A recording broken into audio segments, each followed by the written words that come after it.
Welcome back to True Mysteries and Tall Tales, where we unravel the enigmatic and explore the unknown. In today's episode, we're diving into one of the most haunting and perplexing unsolved mysteries of our time, the disappearance of Tara Calico and the subsequent discovery of mysterious Polaroid photos.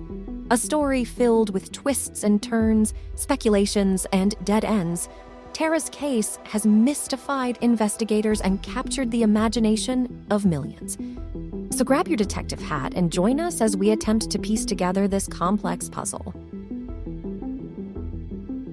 Tara Calico's story is a haunting mystery that continues to perplex investigators and captivate the public's imagination. Here's a detailed look at the events surrounding her disappearance and the mysterious Polaroid photos that surfaced later.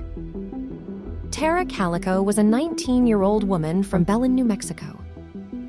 On the morning of September 20th, 1988, Tara set out on her daily bike ride along Highway 47, a familiar route she had ridden many times before. The plan was to ride south 17 level miles to the railroad crossing and back again. Tara had a tennis date after lunch, so she told her mother to come looking for her if she wasn't back by noon. When she failed to return, her mother became concerned and set out to search for her. Patty ran to her car, slamming the door shut, riddled with anxiety. She starts the car and backs out of the driveway. Patty drives along Highway 47, scanning the road as she looks for signs of her daughter, Tara, hoping she simply caught a flat. Patty drives back and forth twice along her usual biking route, but there is no sign of Tara. Highway 47 runs straight as an arrow through a desolate area filled with dry, scrub-speckled clay to the east of the Rio Grande. The landscape is nearly devoid of intersections, buildings, or trees.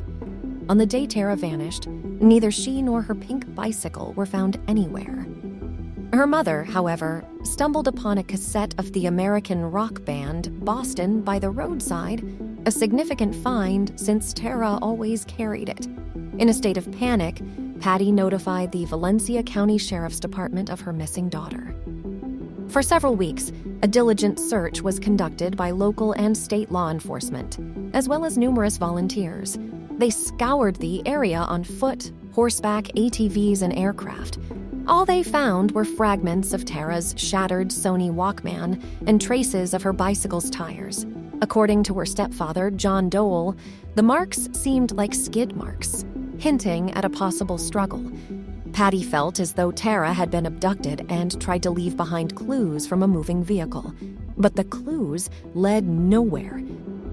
Later investigations revealed that Tara was last seen at 11:45 a.m., just 2 miles from her home, possibly followed by a 1953 Ford pickup with a makeshift camper shell. Tara might have been oblivious to the truck's presence, perhaps due to her Walkman's earphones. On June 15th, 1989, an unsettling development occurred in the mystery. A woman in St. Joe, Florida, roughly 1,200 miles away from Belen, was visiting her local convenience store.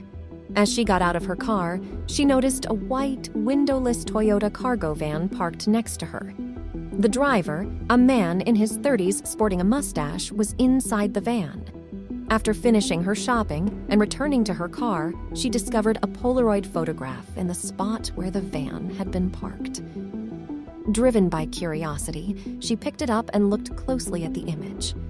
Adjusting her glasses, she was horrified to see the photograph depicted a teenage girl and a younger child, both bound with their hands behind their backs and mouths taped, lying in the back of a van. The woman wasted no time in reporting the chilling discovery to the local authorities. The finding of the Polaroid ignited a storm of media attention with extensive coverage across the country. The news eventually reached Tara's family, and they were struck by the resemblance of the girl in the photo to Tara. When shown the photo, Tara's mother instantly identified the girl as her daughter, pointing to a specific scar on the girl's leg as proof. She also noted the presence of Tara's favorite book, My Sweet Adrena by V.C. Andrews, in the image. Speculation arose that the boy in the photograph might be Michael Henley, who had gone missing in the Zuni Mountains during a camping trip with his father in 1988.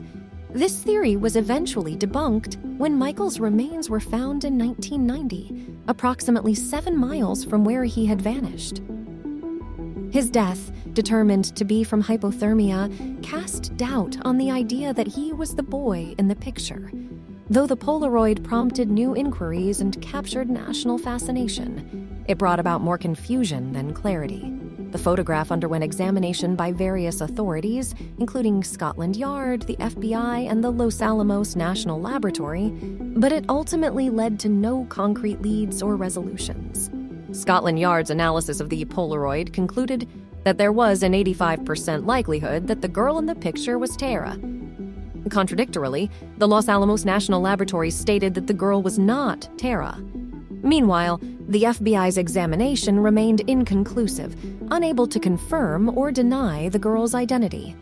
Over time, other photos surfaced that might have shown Tara, but none could be definitively connected to her.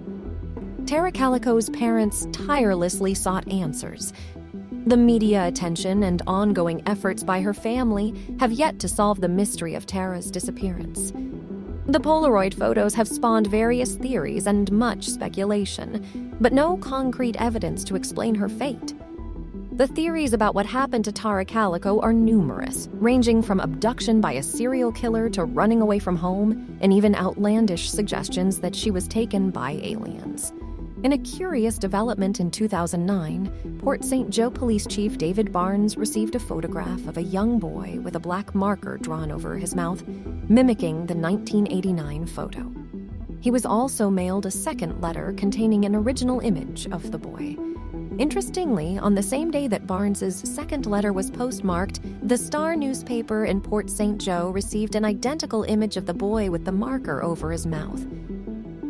As the Star newspaper was handing a mysterious letter over to the police, the Gulf County Sheriff's Department encountered an unusual coincidence. On the same day, a psychic phoned in, claiming visions related to the case and asserting that Tara was buried in California near a blue Oldsmobile car. While authorities dismissed her claim, they couldn't ignore the strange timing of the call. Rene Rivera, a Valencia County sheriff who had joined the department right after Tara's disappearance, professed to know what had transpired. He contended that 2 teenagers from Tara's school accidentally hit her with their car and in a panic loaded her into their vehicle. According to Rivera, they were later joined by 2 other men who aided in murdering Tara and disposing of her body. Rivera maintained that they were trying to gather evidence against the boys, but no arrests had been made. John Dole, Tara's stepfather, sharply criticized Rivera for making such assertions without enough evidence to make an arrest, and Rivera has not publicly named any suspects. Despite this, he continues to stand by his claim and even hints at the possibility of a family cover-up in a post on the Investigation Discovery website. Adding another twist to the mystery, in 2013, a man named Henry Brown made a deathbed confession. Brown told the police that shortly after Tara's disappearance, he had been in Lawrence Romero Jr.'s basement. While there, he discovered what looked like a young woman's body, concealed in a blue tarp and buried in a makeshift grave.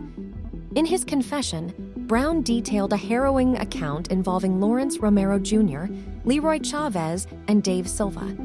According to Brown, the trio hit Tara Calico with a truck while she was biking, took her to a gravel pit, and sexually assaulted her.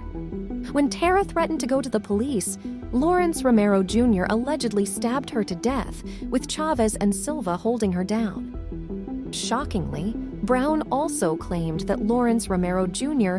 had penned a confession letter regarding his part in Calico's disappearance, but it was destroyed by his father, Rene Rivera, who was the Valencia County Sheriff at that time. Despite these startling allegations, none of the individuals were ever considered suspects, and no arrests were made in connection with Tara's disappearance. In the years since, statements from people purporting to have knowledge of the case have emerged, and local law enforcement has re-examined the evidence. Yet the enigma of Tara Calico's vanishing and the cryptic Polaroid photos continues to mystify investigators. The FBI has announced a reward of up to $20,000 for information that leads to identifying or locating Tara. or to the arrest and conviction of those involved in her disappearance. Tara Calico's unsolved case has perplexed investigators and left her family devastated for nearly 35 years. Her story serves as a chilling testament to the vulnerability of safety and the enduring torment of uncertainty in missing person cases. Tara's disappearance resonates globally, symbolizing the painful unknown that shadows so many similar cases. Thank you for joining us on this chilling journey through the disappearance of Tara Calico on True Mysteries and Tall Tales. Despite all the efforts, theories, and attention, Tara's story remains an unsolved riddle, leaving a legacy of questions and a family's unending search for answers. If you're fascinated by stories like these, don't forget to hit the like button, subscribe, and ring the notification bell so you don't miss our next adventure into the world of mysteries and legends. Until next time, keep questioning, keep exploring, and remember, the truth is often stranger than fiction.